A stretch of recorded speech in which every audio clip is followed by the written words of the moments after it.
Siamo qui con Giovanni Pesavento, un break iniziale di 2-0 e poi di lì in poi una Puma Scaparbia che ha rimontato e ha fatto una partita che definirei quasi perfetta. Cosa ti è piaciuto questa sera? Perché cose negative ce ne sono state veramente poche. E penso che la cosa più importante sia stata appunto dal passare dal 2-0 in casa a ribaltarla completamente.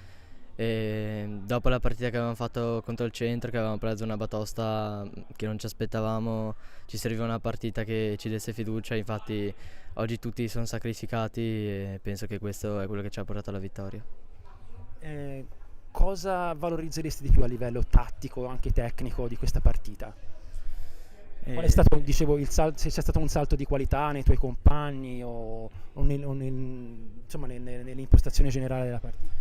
Rispetto ai primi minuti del primo tempo facevamo i blocchi senza quasi toccare gli avversari, tiravamo tanto per tirare, poi invece già nella seconda parte del primo tempo tiravamo per far gol, abbiamo avuto tante occasioni e penso che più che tecnica o tattica lo scatto caratteriale ha dato diciamo, il meglio di sé.